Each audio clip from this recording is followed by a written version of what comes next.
হয়তোবা নেপাল, শ্রীলঙ্কা এরা থাকবে, এদের বিট দিয়ে আমরা হয়তো একটা রেজাল্ট আশা করতে পারবো। কিন্তু সেখানে গিয়ে দেখি থাইল্যান্ড আমাদের থেকে আরো শক্তিশালী টিম ছিল। আমরা যেরকম ভাবে আমরা যে প্র্যাকটিস অনুযায়ী এখানে গেছি ওদের সাথে বিট দেওয়ার মতো সত্যি আমাদের ওরকম মানে সিচুয়েশন আমরা তৈরি করে যাইনি এখান থেকে যে আমরা ওদের সাথে বিট দিব। ওরা আগের থেকেই প্র্যাকটিস করে আসছিল আর আমরা কতটুকু সময় পাইনি। তারপরেও প্রত্যেকটা মেয়েদের কোচ স্যার সবাই এতটুকুই সাহস দিতে যে হ্যাঁ ওরা পারলে তোমরাও পারবা, তোমরা কেন পারবা। আমাদের প্রত্যেকটা মেয়ে সেই সাহস মনের ভিতর আটকে ধরে আমরা মাঠে নামছি। প্রথম অর্ধাংশে আমাদের পয়েন্ট লেভেল ছিল 7, 4, 5, 6 এরকম পয়েন্ট ছিল।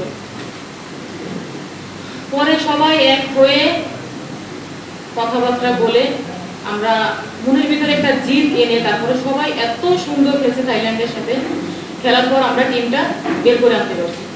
আমার লাইফে এই প্রথম আমি 20 বছর পর এই নারী কাবাডি চ্যাম্পিয়নশিপে প্রথম পদক এনে দিয়েছি। কোচ হিসাবে আমি নিজেকে গর্বিত মনে করি এবং আমাদের যত খেলোয়াড় বোন আছে বিশেষ করে আমি বলতেছি এখানে শ্রাবণী, বৃষ্টি বিশ্বাস, স্মৃতি আক্তার, রূপালী আক্তার, রেখা আক্তার সকলে এত চেষ্টা করছে যে আমরা কিভাবে জিতবো থাইল্যান্ডের সাথে। অনেক শক্তিশালী টিম, আমরা ওদের প্র্যাকটিস দেখেই ভাবছি যে আমরা মনে পারবো না।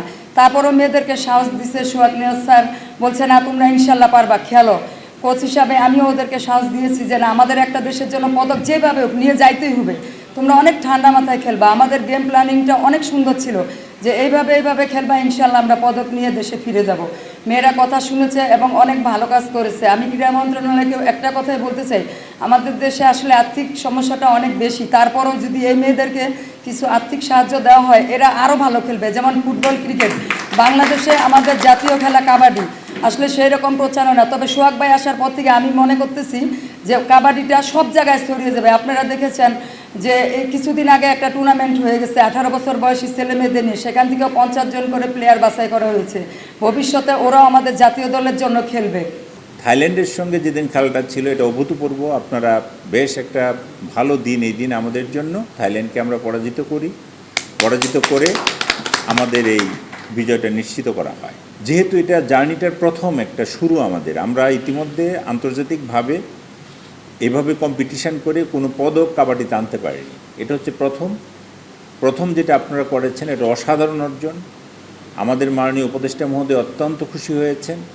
আমাকে সঙ্গে সঙ্গে আপনাদের বিজয়টা আমরা তাকে অবহিত করেছি। তার ফেসবুক পেজে এটা সঙ্গে সঙ্গে উনি দেওয়ার সঙ্গে সঙ্গে উনি এটা ফেসবুক পেজে উনি পোস্ট করেছেন। পোস্ট করার সঙ্গে সঙ্গেই এটা হাজার হাজার লক্ষ দর্শক এটা দেখেছে। তা আমরা অনুপ্রাণিত হয়েছে যে মাননীয় উপদেষ্টা মহোদয় আমাদের এই কাবাডি ফেডারেশনের এই অর্জনকে উনি রিকগনাইজ করেছেন, এনডোর্স করেছেন। তো ওনার প্রতি আমরা কৃতজ্ঞতা জানাচ্ছি। আজকে ওনার থাকার কথা ছিল, একই সময় আরেকটি গুরুত্বপূর্ণ মিটিং থাকার কারণে উনি আসতে পারেননি। ওনার পক্ষ থেকে আমরা কথা বলছি, আপনাদেরকে সম্বর্ধনা মাননীয় উপদেষ্টা মহোদয়ের পক্ষ থেকে আমরা দিচ্ছি। পরবর্তী সময় হয়তো উনি যখন সময় পাবেন আপনাদের সঙ্গে আরও কথা বলবেন। তো আজকে বাংলাদেশের এই অসাধারণ গৌরবের দিনে আপনাদের সকলকে আমরা অভিনন্দন, ধন্যবাদ জানাই। 24 ঘন্টা আমার সার্ভিস দিয়েছেন এই ট্যুরের জন্য, সকাল বিকাল। এবং মাকসুদি স্যার রাত 2টার সময় আমার সাথে কথা বলেছেন রেজাল্টের বিষয়ে, বিভিন্ন বিষয়ে।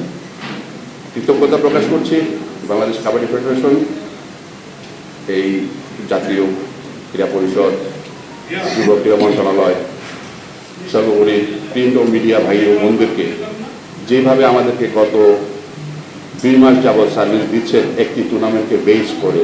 যখন আমরা শুরু করেছিলাম জার্নিটা, সেই জানুয়ারি 10 তারিখ, অনেক প্রতিবন্ধকতা ছিল আমাদের। তারপর আমরা এই মেয়েরা জাতীয় নারী কাবাডি দল ভালো খেলেছে, ভবিষ্যতে ভালো খেলবে,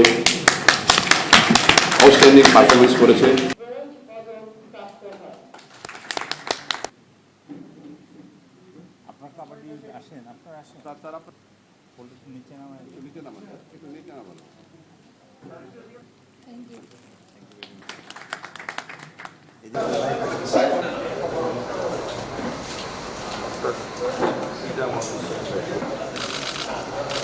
Thank you.